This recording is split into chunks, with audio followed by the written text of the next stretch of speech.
Hello everyone, welcome to my channel Gyan Anveshan. आज हम अपनी इस वीडियो में डिस्कस करने वाले हैं लर्निंग थ्योरीज़ को। तो बेसिकली हम ईवीएस के एक वीडियो बनाई थी मैंने, उसका लिंक मैं डिस्क्रिप्शन में प्रोवाइड करा दूंगी। तो उसमें हमने कुछ लर्निंग थ्योरीज़ डिस्कस कर ली थी, जिसे हम कवर कर रहे हैं ईवीएस के सेक्शन में।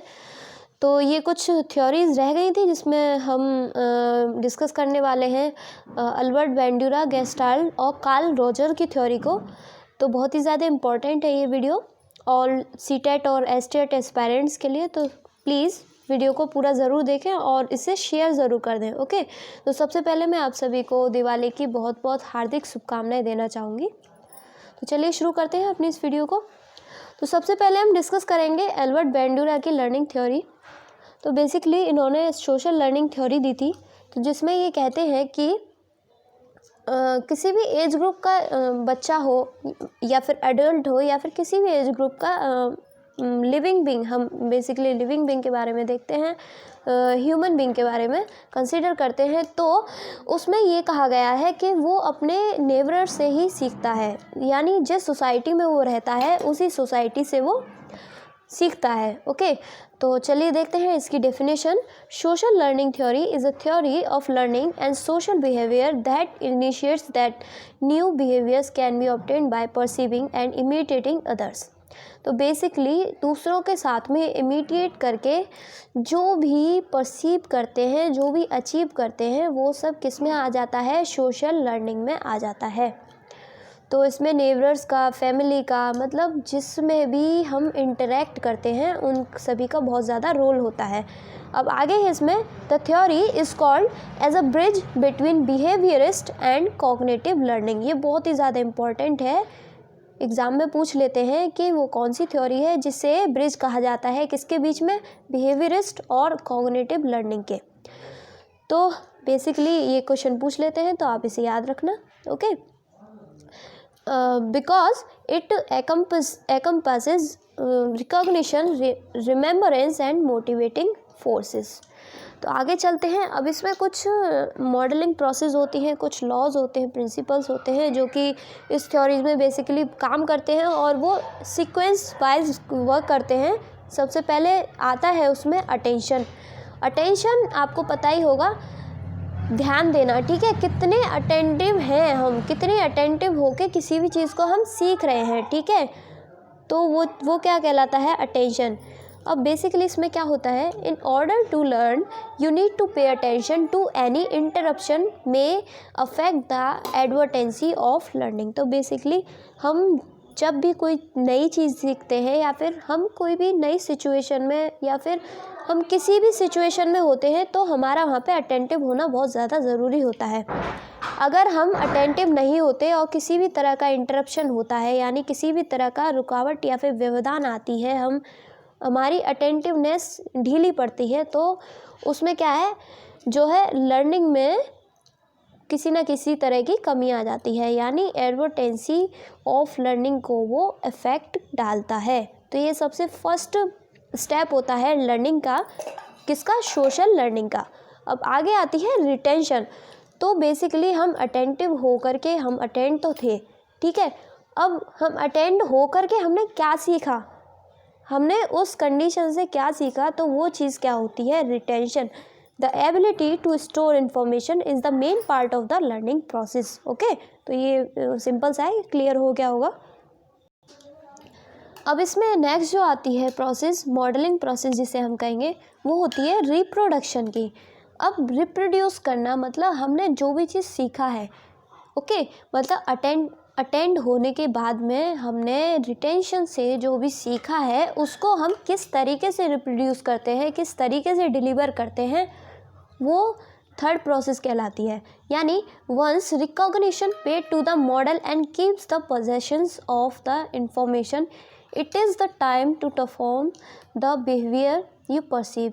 तो ये टाइम होता है किसका? बिहेवियर का, जिसको हमने परसीव किया है, उस बिहेवियर को प्रेजेंट करने का, उसको रिप्रेजेंट करने का। ओके, अब नेक्स्ट आता है मोटिवेशन। तो बेसिकली हम जो रिप्रोड्यूस कर रहे हैं, हम जो एक्शंस को परफॉर्म कर रहे हैं, जो भी चीज़ हमने सीखे हैं उनसे किस तरीके का मोटिवेशन मिलता है, चाहे वो सेल्फ एस्पेक्ट में हो या फिर किसी अदर पर्सन के लिए हो। तो बेसिकली ये 2 टाइप्स का होता है। फर्स्ट होता है रीइंफोर्समेंट, सेकंड होता है पनिशमेंट। तो रीइंफोर्समेंट बेसिकली हम कहते हैं पुनर्बलन को, और पनिशमेंट मतलब किसी को दंडित करना। तो बेसिकली 2 टाइप्स का ही होता है। रीइंफोर्समेंट से ये है कि अगर उसका किसी पे पॉजिटिव इफ़ेक्ट पड़ता है तो उसे क्या है, या तो हम पुरस्कृत करते हैं, या फिर अगर उस चीज़ का नेगेटिव इम्पैक्ट पड़ रहा है तो हम उसे जो है पनिश करते हैं। तो बेसिकली रीइंफोर्समेंट जो है पॉजिटिव इम्पैक्ट डालता है और ये बार बार उस कार्य को करने के लिए प्रेरित करता है, और जो पनिशमेंट होता है वो हमेशा नेगेटिव इम्पैक्ट डालेगा, जिसकी वजह से हम उस एक्शन को दोबारा परफॉर्म नहीं करेंगे, बजाय हम उसके क्या करेंगे, हम उसमें कोई ना कोई मॉडिफिकेशन करेंगे, कोई ना कोई सुधार करेंगे, जिससे हमें दोबारा से पनिशमेंट ना मिले। तो ये 4th लास्ट प्रोसेस होती है मॉडलिंग की, क्या, मोटिवेशन। तो ये सीक्वेंस में याद रखना बहुत ज़रूरी है। सबसे पहले आता है हमारा क्या, अटेंशन, फिर सेकंड आता है हमारा रिटेंशन, एंड थर्ड होता है रिप्रोडक्शन, एंड फोर्थ होता है मोटिवेशन। तो इस सीक्वेंस में याद रखें। इससे रिलेटेड क्वेश्चंस एग्जाम में बहुत पूछे जाते हैं। चारों नाम दे देगा, आपसे कह देगा कि इन्हें सीक्वेंस में लगाइए, तो उसी में कन्फ्यूज़न हो जाता है बहुत ज़्यादा। ओके, तो चलिए आगे चलते हैं, गेस्टाल्ट थ्योरी को डिस्कस करते हैं। तो गेस्टाल्ट थ्योरी है इंसाइटफुल लर्निंग की थ्योरी। तो बेसिकली इंसाइटफुल मतलब जो सूझ का जो सिद्धांत कहा गया है वो गेस्टाल्ट थ्योरी के अंदर आता है। ओके, तो according to Gestalt, learning is the organisation और reorganisation of behaviour which arises from the interaction of a maturing organism and its environment। तो बेसिकली ऑर्गेनाइजेशन और रीऑर्गेनाइजेशन किसका, बिहेवियर का, जो कि अराइज होता है किससे, इंटरेक्शन से। किस किस के बीच में इंटरेक्शन होता है, जैसे जैसे ऑर्गेनिज्म बड़ा होता जाता है और उसका एनवायरनमेंट के साथ में इंटरेक्ट करने से जो बिहेवियर में चेंज आता है, ठीक है। तो ये सब क्या कहलाता है, इंसाइटफुल लर्निंग। इजी लैंग्वेज में अगर हम इसे समझें तो इंसाइट का मीनिंग होता है सूझ। सूझ मतलब जब हम किसी भी चीज़ को देखकर, सुनकर, या फिर हम किसी भी चीज़ पे अवेयर होके, हम उस चीज़ पे ध्यान केंद्रित करके, हम अपने सेंसेस का यूज़ करके जब हम किसी भी चीज़ को सीखते हैं, तो ये सब कहलाता है इंसाइट। ओके, तो यही थ्योरी है इंसाइटफुल लर्निंग। तो basically it is the relationship between the least 3 factors in and. तो ये बेसिकली ये जो है रिलेशनशिप होती है 3 फैक्टर्स के अंदर की। तो इसमें क्या होता है, सबसे पहला जो फैक्टर होता है एन एजेंट, यानी जो लर्नर है वो, और जो गोल है, ओके, और इंटरसीड्स कंडीशन और बैरियर्स। ओके, तो ये 3 फैक्टर्स होते हैं जो इस रिलेशनशिप में, इस इंसाइटफुल लर्निंग में काम करते हैं। तो gestalt theory focuses on the idea of grouping the components that determine the groups are proximity, similarity, closure and simplicity। तो बेसिकली इस थ्योरी में जो है आइडियाज़ की ग्रुपिंग कर करके, मतलब आइडियाज़ यानी ब्रेन वर्क कर रहा है, ओके, तो कॉग्निटिव से रिलेटेड हो गया। तो इसमें मेन जो कंपोनेंट्स होते हैं वो होते हैं proximity, similarity, closer and simplicity. तो बेसिकली ये कंपोनेंट्स वर्क करते हैं इसमें। ओके, तो अभी हमने देखा 3 फैक्टर्स से इम्पॉर्टेंट और 4 कंपोनेंट्स हैं इसमें, ओके, जो सबसे ज़्यादा मेन है, जो इसमें वर्क करते हैं, जो कि गेस्टाल्ट की लर्निंग लॉज में भी हम उसे डिस्कस करने वाले हैं। तो चलिए देखते हैं। तो गेस्टाल्ट के कुछ लॉज हैं लर्निंग के, जनरल लॉज जिन्हें कहा गया है। अब जो इसमें सबसे पहला जो आता है वो है सिमिलरिटी का लॉ। तो सिमिलरिटी यानी समानता, ठीक है, यानी होमोजीनियस आइडियाज़ जो होते हैं हम उनको जल्दी सीखते हैं बजाय किसके, हेट्रोजीनियस आइडियाज़ के। यानी अगर हम होमोजीनियस आइडियाज़ को कंसीडर करते हैं तो क्या कि जो कंडीशन हमने पहले देखी, अगर उसी जैसी कंडीशन हमने बाद में देखी है, बिल्कुल सेम टू सेम, यानी होमोजीनियस यानी सिमिलर कंडीशन, तो हम उसे जल्दी लर्न करेंगे, जल्दी सीखेंगे। ओके, तो एक एग्जांपल की हेल्प से अगर हम इसे समझें तो मान लीजिए आपने कोई पर्सन देखा, ठीक है, कोई पर्सन देखा आपने, फिर उसके बाद में आपको मतलब उसका चेहरा थोड़ा थोड़ा याद रहेगा कि हाँ ऐसा कोई इंसान था। अगर उसकी आपको फ़ोटो दिखा दी जाए तो आप तुरंत उसे पहचान जाएंगे कि हाँ ये तो वो इंसान था, ठीक है, वो पर्सन था जो हमने वहाँ पे देखा था। ओके, तो ये कहलाता है लॉ ऑफ सिमिलरिटी। अब आगे आता है लॉ ऑफ प्रॉक्सिमिटी। तो प्रॉक्सिमल जो है यानी प्रॉक्सिमिटी जो वर्ड है उसका मीनिंग होता है निकटता। तो basically perceptual groups are recommended according to closeness of their respective parts. Items form groups if they are spaced together. तो बेसिकली जितनी भी हम जिन कंडीशन में निकटता होती है, सिमिलरिटी होती है, सिमिलरिटी से रिलेटेड ही है ये, ठीक है। ओके, तो अगर हम बात करें शेप की तो यानी कोई क्लोज शेप है जैसे ट्रायंगल है, सर्कल है, तो हम उन चीज़ों को जल्दी सीखते हैं। ओके, तो आगे आता है हमारा लॉ ऑफ क्लोजर। अगर हम बात करें लॉ ऑफ क्लोजर की तो क्लोज मतलब अगर कोई भी condition as a whole represent की जाती है, रिप्रेजेंट होती है हमारे सामने, हम उसको जल्दी परसीव करेंगे बजाय किसके, इनकम्प्लीट सिचुएशन के। यानी this law states that the brain is able to perceive forms and figures in their complete appearance. तो इसमें होता क्या है, अगर आप किसी कंडीशन को, अगर आप कोई भी सिचुएशन, एक एग्जांपल की हेल्प से अगर हम इसे समझें, अगर कोई भी टीचर है, कोई थ्योरी एक्सप्लेन कर रही है, अगर वो उस थ्योरी को कंप्लीट एक्सप्लेन कर देती है तो स्टूडेंट उसको जल्दी क्या है, अचीव कर पाएगा। मतलब एज अ होल उसको कंप्लीट सिचुएशन को क्रिएट करके उसे एक्सप्लेन कर देती है, उसको लर्न करने में इजी रहेगा। यानी क्लोजर फॉर्म में उसको रिप्रेजेंट करती है तो उसको लर्न करने में इजी रहेगा बजाय किसके, अगर वो कंडीशन इनकम्प्लीट होती है और इन क्लोजर फॉर्म में होती है, मतलब वो क्लोज नहीं होती, ठीक है। तो ये कौन सा लॉ होता है, लॉ ऑफ क्लोजर। अब आगे आता है फोर्थ लॉ यानी लॉज ऑफ कंटिन्यूटी। अब आगे जो इसमें लॉ है यानी फोर्थ लॉ जो है वो ये कहता है कि जो चीज़ हमारे सामने कंटिन्यूसली आती रहती है तो हम उसको जो है वो चीज़ हमारे मतलब हम उसे परसीव इजीली कर लेते हैं बजाय किसके, जो चीज़ हमारे सामने कंटिन्यूस फॉर्म में नहीं आती। तो जैसे कि अगर हम टेस्ट की बात करें तो आपने देखा होगा जैसे मैंगो है, तो मैंगो किसी ने एक बार खा लिया तो उसे पता चल जाएगा मैंगो कैसे स्वीट है। अगर वो कच्चा है यानी ग्रीन मैंगो है तो वो कैसा होगा, खट्टा होगा यानी सॉर होगा। तो वो उसे बार बार खाता रहेगा तो वो उसकी एक मेमोरी में जा कर के सेट हो जाएगा, ठीक है।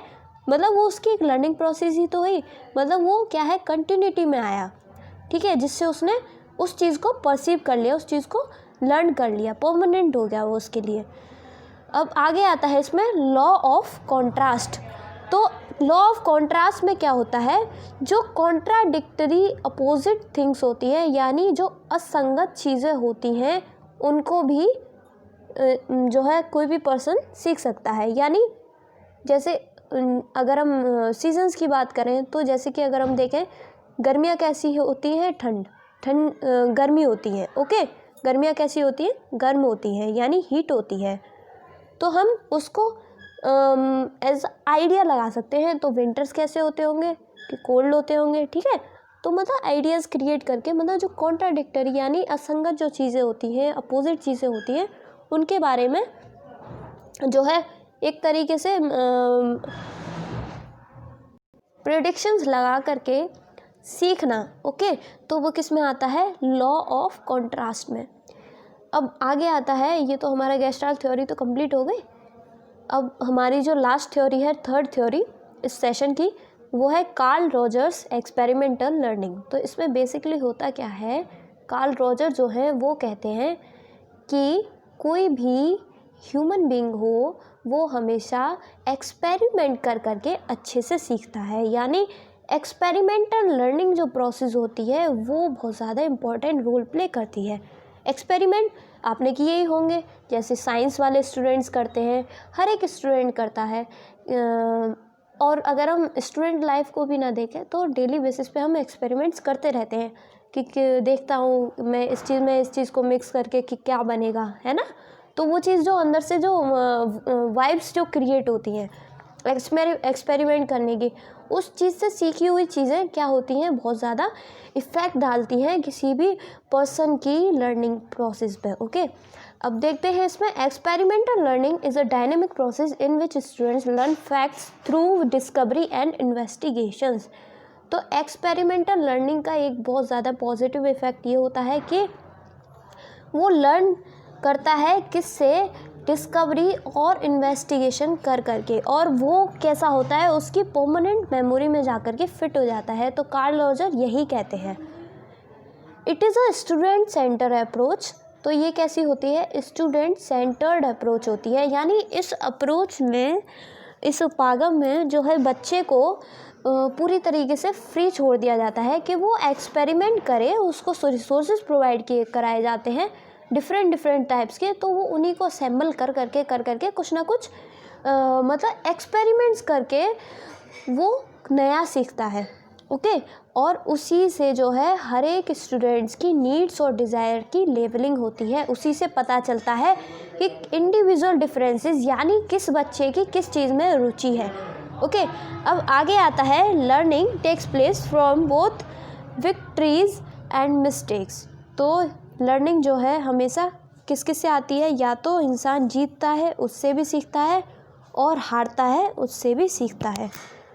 अब रॉजर कहते हैं, अब रॉजर के बारे में एक और लाइन है छोटी सी, Rogers inaugurates the idea of two different types of learning in his theory. तो उन्होंने 2 टाइप्स ऑफ लर्निंग दी है अपनी थ्योरी में। तो सबसे पहले है कॉग्निटिव और सेकंड है एक्सपेरिमेंटल।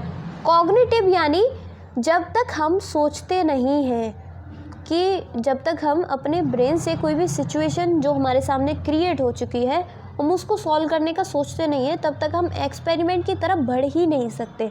तो सबसे पहले जो आता है कॉग्निशन आता है, उसके बाद आता है एक्सपेरिमेंट। ओके, एक्सपेरिमेंट में भी कॉग्निशन ही काम करता है। अब बेसिकली अब इसमें क्या है कि cognition learning involves memorisation and learning of facts such as vocabulary. तो बेसिकली कॉग्निशन जो होता है किसी भी कंडीशन के बारे में उसको लर्न करना, ठीक है, उसके फैक्ट को लर्न करना, उसके फैक्ट्स को मेमोराइज करना। तो जैसे कि क्या, वोकेबुलरी। तो एक्सपेरिमेंट करा, कोई नया वर्ड मिला तो वो क्या है उसको सीखेगा। अब एक्सपेरिमेंटल नॉलेज में क्या है, experimental knowledge meets the needs and attentiveness of the learner with a focus on hand on experience and real life condition. तो जब भी रियल लाइफ की जो कंडीशंस होती हैं और जितने भी हैंड्स ऑन एक्सपीरियंस होते हैं, मतलब जो अपनी वो डेली लाइफ में और अपने जो डेली चीज़ें होती हैं उनके साथ जो इंटरेक्ट होने के साथ में एक्सपेरिमेंट करता है, तो उसमें सबसे मेन जो वर्क करता है वो उसकी वर्क करती है अटेंटिवनेस। जब तक वो वहाँ पर अटेंड नहीं रहेगा एक्सपेरिमेंटल लर्निंग के टाइम पे, तो वो चीज़ों को नहीं सीख सकता, ठीक है, उसमें सीखने में किसी ना किसी तरह की कमी आ जाएगी। ओके, तो ये क्या कहलाता है, एक्सपेरिमेंटल लर्निंग। तो इसमें 2 टाइप्स की जो थी वो हम बता ही चुके हैं, कॉग्निटिव एंड एक्सपेरिमेंटल। अब आगे है कुछ कैरेक्टरिस्टिक्स किसकी, एक्सपेरिमेंटल लर्निंग की। तो बेसिकली जो है अब आगे इसमें है कैरेक्टरिस्टिक्स किसकी, एक्सपेरिमेंटल लर्निंग की। तो सबसे पहला कैरेक्टरिस्टिक ये है कि experimental learning involves the personal involvement of the student. जब तक कोई भी पर्सनल इन्वॉल्वमेंट नहीं होगा एक्सपेरिमेंटल लर्निंग के टाइम पे, तब तक वो नहीं सीख सकता। ओके, जब तक वो खुद करके नहीं देखेगा चीज़ों को कि चीज़ें काम कैसे करती हैं, डिफरेंट चीज़ें, तो वो कैसे सीखेगा। अब आगे आता है इसमें experimental learning self initiated learners और स्टूडेंट्स। तो खुद से इनिशिएट किया गया जो है एक्सपेरिमेंट वो ज़्यादा इफ़ेक्टिव होता है किसमें, एक्सपेरिमेंटल लर्निंग में, मतलब प्रयोग करके सीखने में। अब नेक्स्ट है इसमें experiential learning self evaluate the students. तो सेल्फ इवेल्युएशन, और हम इससे स्टूडेंट्स को भी इवेल्युएट कर सकते हैं कि उसकी रुचि किस में है और उसने एक्सपेरिमेंट जो करके जो भी चीज़ वो सीखी है वो किस तरीके से सीखी है। अब जो लास्ट जो कैरेक्टरिस्टिक्स है इसकी, experiential learning has an escapable effect on students. Inescapable मतलब जो चीज़ एस्केप ना हो सके, यानी जो चीज़ गायब ना हो सके। तो बेसिकली ये जो एक्सपीरियंशियल लर्निंग होती है यानी एक्सपेरिमेंटल लर्निंग होती है, वो स्टूडेंट्स पे किसी भी तरीके का एस्केपेबल इफ़ेक्ट नहीं डालती, मतलब वो इनएस्केपेबल होती है, यानी वो उसे किसी भी तरीके से वो उसे भूलेगा नहीं जो उसने एक्सपेरिमेंट करके सीखा है। ओके, तो ये थ्योरीज आपकी कंप्लीट हो चुकी है। मिलते हैं अपने नेक्स्ट लेक्चर में, तो तब तक के लिए बाय बाय। और उम्मीद है आपको इस सेशन समझ में आया हो। किसी भी तरह की आपकी कोई भी क्वेरी है तो आप कमेंट सेक्शन में पूछ सकते हैं या फिर मेरे टेलीग्राम चैनल पे। ओके, तो चलिए बाय।